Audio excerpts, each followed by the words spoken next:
Hello to you all. As you may notice, I cut off the mustache. I apologize. I was getting a little bit itchy. Like it was kind of tickling my nose, so I had to get rid of it. So I apologize for not keeping that longer, but it was a good run while it lasted. All right, so today we're going to go over pages 161 through 164. The test is probably going to be, I'm guessing it's going to be Tuesday, over chapter 5, because I'll have one more video to post. It's over the 4th mark, but it's going to be a pretty short video. Maybe like 10 minutes or so, probably at the most. So once we get that done, we're going to have a chapter 5 test, and I will do my best to post a study guide for you or do like a review video for you. So yeah, we'll see how it plays out. Oh, also, I know that with some classes, you may, when it comes to taking a test, you may have to take it during a certain hour of the day. I don't think I'm going to do that. I think it's just going to be take it by this time, and you have like a day to do it.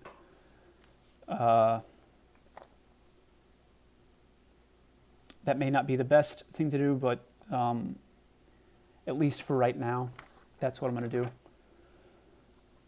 Okay, so let's get started. So we're going to begin with the church will receive her perfection in the glory of heaven. So on page 161. So when you look at the church within the context of salvation history, we can see that the church, when we see the church as the ultimate expression of God's continuous call to bring man back into communion with him. So, first of all, that's the goal of life, to be united with God. So throughout history, you can actually see the gradual progress and preparation for Christ and the church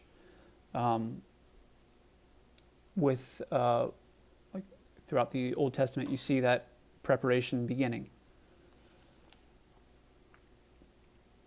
But I think it's also important to keep in mind when thinking of that the church is not the end. It's like, yeah, God was preparing his people for the church, but the church isn't the end. The church is the means to the end, which is heaven. Okay, so it's not as if anything's really finished with the creation of the church. All right, now we've got a catechism quote. It's somewhat lengthy. The church will receive its perfection only in the glory of heaven at the time of Christ's glorious return. Until that day, the church progresses on her pilgrimage amidst this world's persecutions and God's consolations. Here below, she knows that she is an exile far from the Lord and longs for the full coming of the kingdom, when she will be united in glory with her King. The church, and through her the world, will not be perfected in glory without great trials. Only then will all the just from the time of Adam, from Abel the just one, to the last one of the elect, be gathered together in the universal church in the Father's presence. So that's section 769 from the Catechism. Clean canteen.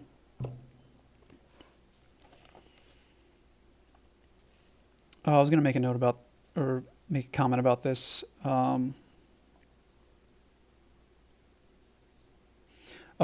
This idea of not being perfected in glory without great trials. I think that's a really important thing to keep in mind, especially when we face difficult times. these difficult times have the capability, like our trials and persecutions or whatever it is, they have the capability of refining us, of purifying us. You can think of the example of refining gold. It's got to be melted, so all the other elements that are in there, or if there is any other elements in there, you can separate that when you melt it, because gold has a really specific melting temperature. So I think that's a helpful thing to keep in mind, especially in difficult times. Okay, now because of the church's divine origin, the church has 3 characteristics. The first one is the church is immutable with regard to her essential aspects. So immutable means, or it's IMMUTABLE, and that means without change. Okay, so regarding to her essential aspects, the church is not going to change. Secondly, the church is indefectible. That means that she will always teach the gospel of Christ without error, despite the defects or sinfulness of her members.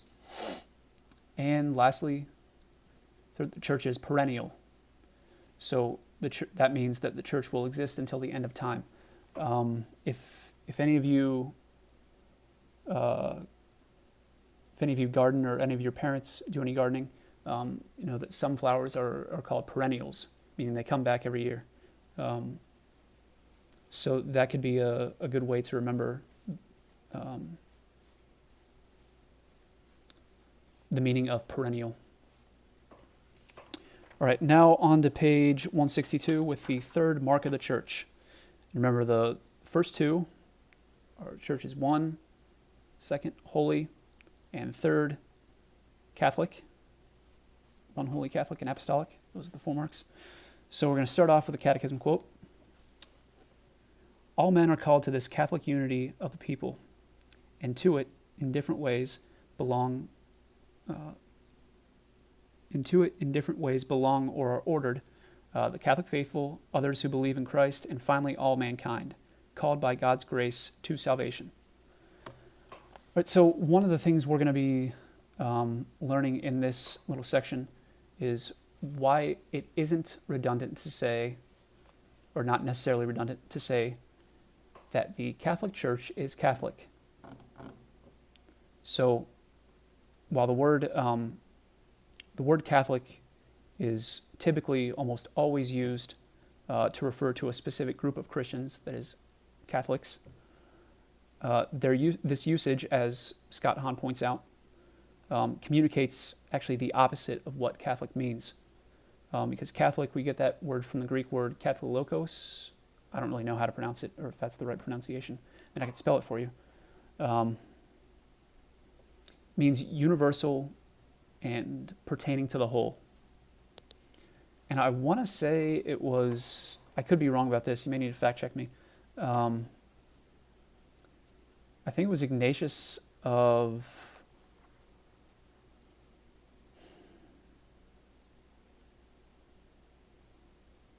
Alexandria.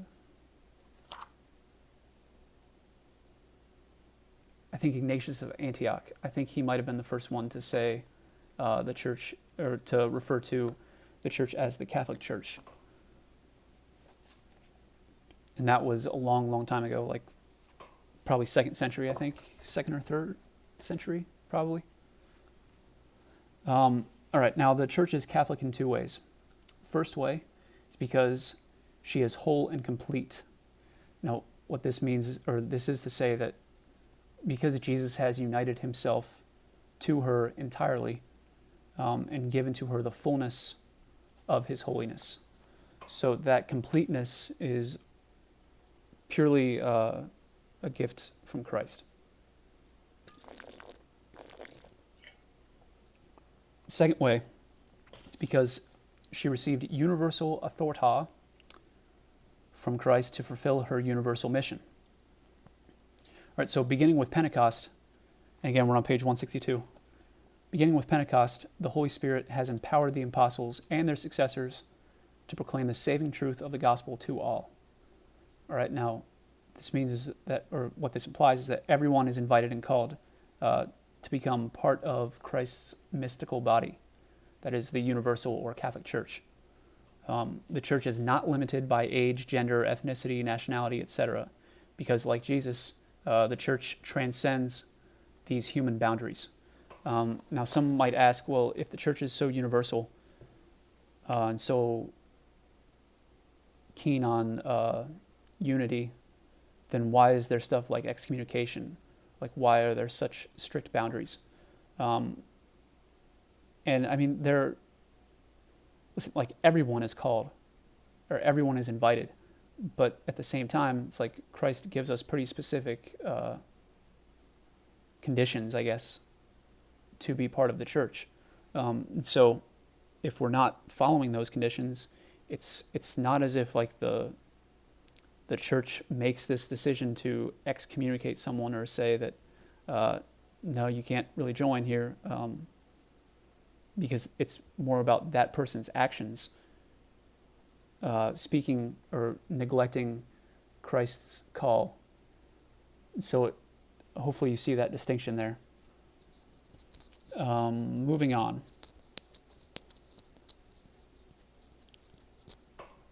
Okay, there's evidence, this is close to the bottom of 162, there's evidence of the church's universality in the New Testament, particularly with references to the many different local communities or local churches of Christians. So you got community in Rome, community in Corinth, Galatia, Caesarea Philippi, and on. So insofar as these communities preserved Christian unity in their teaching, worship, and leadership, each was appropriately identified as the Church of Christ. And today, the local churches throughout the world, those are called dioceses, or if you even get more specific, parishes, which we've already covered. All right, now on to page 163, got a first quote from the Catechism. The Church of Christ is really present in all legitimately organized local groups of the faithful, which, insofar as they are united to their pastors, are also quite appropriately called churches in the New Testament. All right, it's important to realize that the universal church isn't merely like the sum total of all of these local churches. Because each local church possesses the presence of Christ in his fullness. So if, for example, God forbid, if there was some kind of attack on the Vatican and it was just destroyed, it's not like our parishes and our dioceses would lack the means to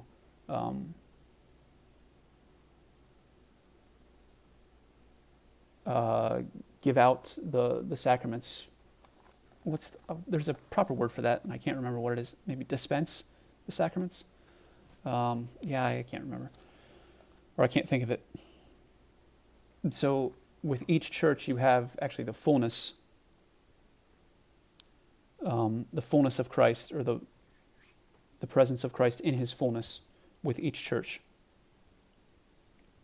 Furthermore, given that the faithful on earth and those faithful who have departed are both members of the church's universality also spans space and time. So we're talking about the church is composed of people from all years, all ages, which is kind of cool to think about. And lastly, the church's presence in so many different countries and cultures, or given the church's presence in so many different countries and cultures, it's fitting that some external expressions of faith and worship take on a diversity of appearance. So this diversity affects both the church's universality reflects both the church's universality and her unity of mission. And this last quote from the Catechism on page 163, the rich variety of ecclesiastical disciplines, liturgical rites, and theological and spiritual heritages proper to the local churches, unified in common effort, shows all the more resplendently the Catholicity of the undivided church. So resplendently means bright, shining. Now, I do want to take a little time on 164 because that's going to help describe those last 2 points about the church's diversity and the different external expressions, as the book says, of faith and worship. So we think about like why the church has different rites. That's the title of this little sidebar thing. Now, I do want you to know the 6 divisions of rites in the Catholic Church. So you see this little table. So at the head of each, you have Roman, Alexandrian, Armenian, Byzantine, and Chaldean. So I want you to know those 6 divisions, or sections, or whatever. But part of each one is a specific rite of the church. So the Roman, that's Latin. Then Alexandrian, you've got the Coptic or Ethiopian. Antiochian, it's the, I don't even know how to pronounce that one. Malankar. Then the Maronite, which I've been to a Maronite liturgy before. It's awesome because the priest says the prayers of consecration in Aramaic, which is the language that Jesus spoke, or one of the languages, and also Syrian. Then Armenian is Armenian. And then Byzantine, you've got Albanian, Belarusian, Bulgarian, Greek Melkite, Hungarian, Italo-Albanian, Romanian, Russian, Ruthenian, Slovak, and Ukrainian. Then Chaldean, you got Chaldean and Malabar. All right. Now, I'm going to try to, first of all, you should probably just take notes over this page, but I'm going to try to give a brief description of what it means to say that different rites have different external expressions of faith and worship. Now, the only one I'm somewhat knowledgeable about, like I don't really think I can say that I'm knowledgeable about the Maronite liturgy, even though I've only been to one, and yeah, I fell asleep during it because the priest, he just had such a calming voice, and I only got like 2 hours of sleep the night before. I know, excuses. Anyway, so the only one that I'm even somewhat qualified, I guess, to speak about is the Byzantine rite, because I've gone to St. John Chrysostom several times and experienced different aspects of their liturgy. And now I'm not actually sure which rite within the Byzantine section this is, but I think it's Slovak. So different external expressions. First of all, that church, you've got, there's no kneelers. There's no little things of holy water to dip your finger in and then make the sign of the cross with. Instead, you walk in and you kiss an icon. The Eucharist is a little different, like the pre-consecration, the bread, like they're kind of little chunks of bread. A bunch of them are put in this chalice. Then you have wine poured in. So like all these chunks are soaked up with the wine. And then, post consecration, when you go to receive it, the priest actually uses like this little tiny spoon to give you the Eucharist. You just kind of dumps it in your mouth. Let's see. There's a different style of architecture, generally speaking, with Byzantine churches, you typically see more domes and less steeples. Excuse me. There are also different traditions and wordings of things. Like the sacraments are called mysteries.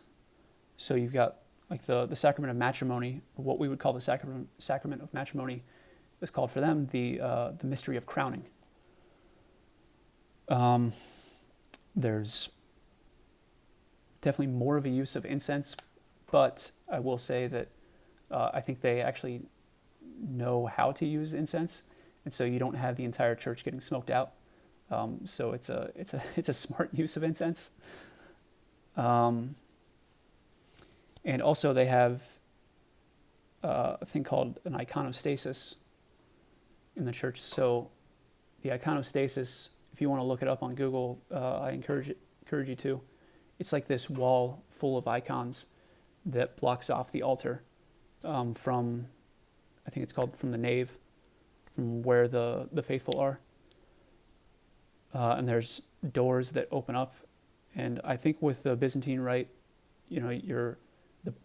it's up to the priest saying the divine liturgy. It's also called the divine liturgy, it's not called mass. So it's up to the priest saying the divine liturgy to, if he wants to have the doors open or closed. I know with Greek Orthodox, and I know they're not Catholic, but with Greek Orthodox, I'm pretty sure that they always have the doors closed during the prayers of consecration. And I think that is probably the chief reason for that is reverence. It's out of great reverence for the Eucharist. Okay, so you have all these differences, but despite all these differences, all the essentials remain the same.